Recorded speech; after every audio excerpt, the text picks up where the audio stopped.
Bonjour à tous et bienvenue dans l'Infodoc. Cette semaine, direction Brest en Bretagne, mais pas pour y parler de crêpes. C'est une rencontre inattendue qui nous attend, celle de la culture kanak, symbolisée par une véritable case traditionnelle érigée au cœur du jardin du Stangalar.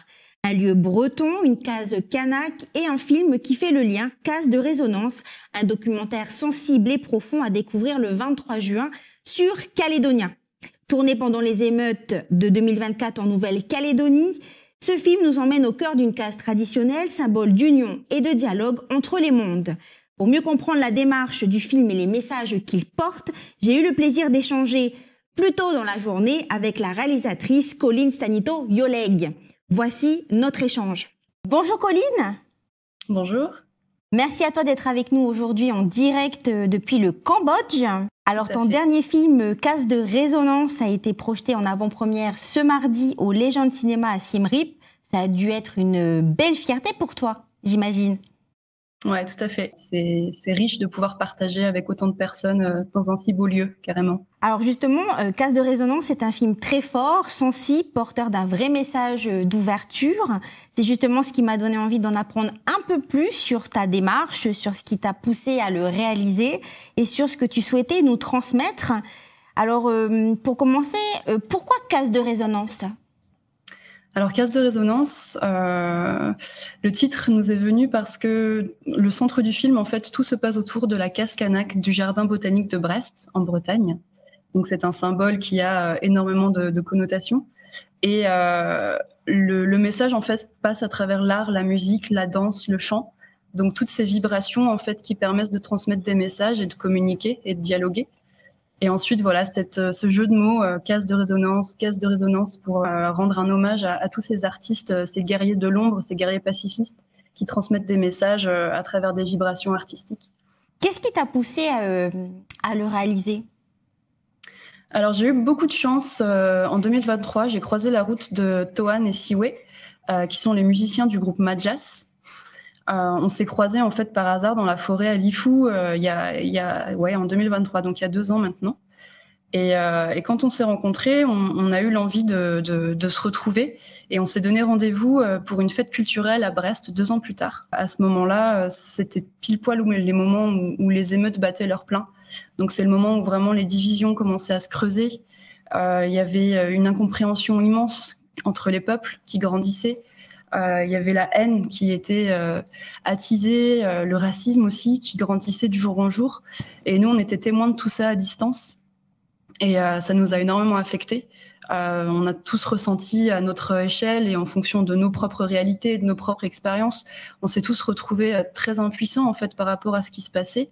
Et ce sentiment d'impuissance, ça a vraiment fait naître une étincelle d'avoir envie d'agir à notre échelle en fait, de poser une petite pierre à l'édifice par rapport à ce qui se passait à la maison.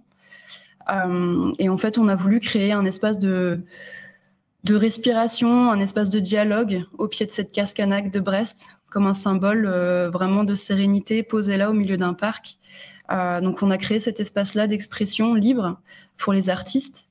Et en fait, après, de fil en aiguille, les moments de partage se sont déroulés carrément dans la rue, où on a eu l'occasion de partager avec différentes personnes de différentes ethnies. Et le but, c'était de vraiment créer un espace d'expression artistique, d'expression culturelle, un espace de partage. Et où en fait l'expression identitaire et la culture n'étaient pas utilisées pour diviser, comme ce qui était le cas malheureusement à la maison à ce moment-là. Donc voilà, c'est comme ça qu'est né le projet Case de résonance. Qu'est-ce que tu as voulu transmettre à travers donc les rencontres, les gestes et les regards croisés dans ce film ? Alors avant toute chose, je pense que c'est important de préciser que c'est pas un film qui a la prétention de raconter la complexité de ce que traverse la Nouvelle-Calédonie aujourd'hui. On n'aborde pas toutes les questions de politique, etc. Donc c'est un film qui n'a pas du tout cette prétention-là. Mais c'est plutôt un film qui vise à explorer les liens entre la culture, l'identité et l'unité. Donc comment est-ce que ces choses-là peuvent être liées et permettre d'avancer plutôt que de se diviser et d'aller en arrière en fait. Pourquoi ce film est-il pour toi, je dirais, un geste personnel autant que collectif ? Alors c'est un geste très personnel, dans le sens où déjà de base, cette case, elle est érigée dans le jardin botanique de Brest en Bretagne, qui se trouve vraiment à 2 pas de chez ma grand-mère. Ma grand-mère qui nous a quittés quelques mois avant le tournage, donc c'est aussi un petit hommage un peu silencieux pour ma mamie qui est quelqu'un de vraiment très très très cher à mon cœur. Et ce jardin, en fait, c'est là où je me suis toujours promenée toute seule ou alors avec mes chiens, avec mes parents, avec mes grands-parents. Donc c'est un jardin sur lequel j'ai marché depuis toute petite, tout le temps, à travers les années jusqu'à encore aujourd'hui. Et en fait, le fait que cette case soit posée là, c'est un symbole pour moi de lien entre un petit peu ce que je considère comme deux lieux d'accueil pour moi, la Bretagne, où se trouvent vraiment mes racines profondes, identitaires de ma propre identité culturelle, mais aussi ce lien avec la Nouvelle-Calédonie, qui est un lieu où je me suis toujours sentie accueilli vraiment comme un membre de ce magnifique territoire, de ce magnifique endroit rempli de si belles cultures. À travers mon travail, qui est initialement celui d'une infirmière, j'ai eu la chance en fait de vivre une proximité avec les gens, vraiment dans leur intimité, qui m'a permis de vivre aussi quotidiennement et d'être témoin de toutes ces blessures en fait qui saignent encore dans le territoire. Donc j'ai été témoin aussi de toute cette division qui se creuse, qui est creusée depuis des générations et qui continue malheureusement encore. Et j'ai été témoin aussi de l'incompréhension en fait, et une incompréhension qui malheureusement se met en travers d'une harmonie entre les gens. J'ai été aussi témoin de tout l'inverse, c'est-à-dire d'élan de solidarité et d'un altruisme comme j'ai rarement vu ailleurs en fait.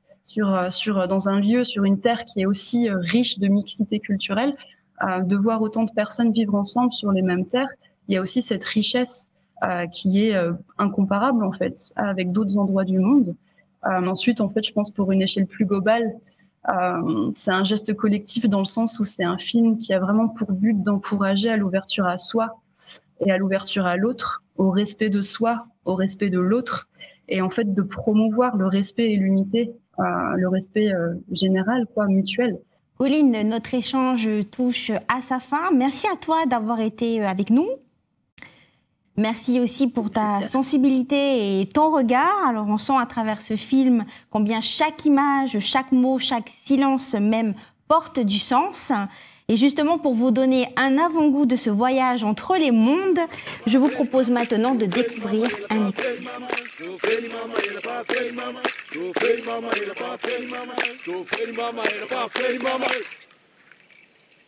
Dans la culture kanak, on dit comme ça, là, il y a un fondement. Le fondement, c'est Ihazekeo.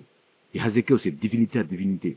Pour arriver à cette stature de divinité, il y a un parcours initiatique à faire, sortir de son animalité pour aller vers son humanité. Et de son humanité, on pourra tendre vers sa divinité parce que nous sommes des dieux. Au fait, on parle le même langage. Tu vois. Nos vieux disent comme ça, là ou là, que les portes des chefferies, ils n'ont jamais eu de porte. Pourquoi? Parce que nous, on accepte les gens qui rentrent. Et puis nous aussi, il faut que nous sortions aussi pour aller vers les gens à l'extérieur. Ouais, c'est ça. C'est pour ça qu'il n'y a pas de porte dans les chefferies. C'est ouvert.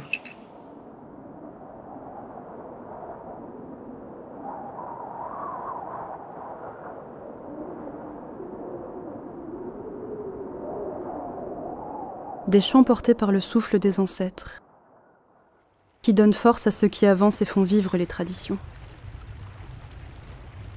Car au cœur de la vision kanak, chacun porte en lui une étincelle du sacré.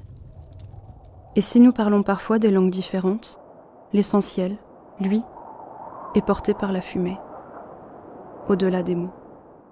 Un extrait fort à l'image du film. Casse de résonance est une invitation à écouter et à comprendre l'autre, à découvrir sur Calédonia le lundi 23 juin à 19h55.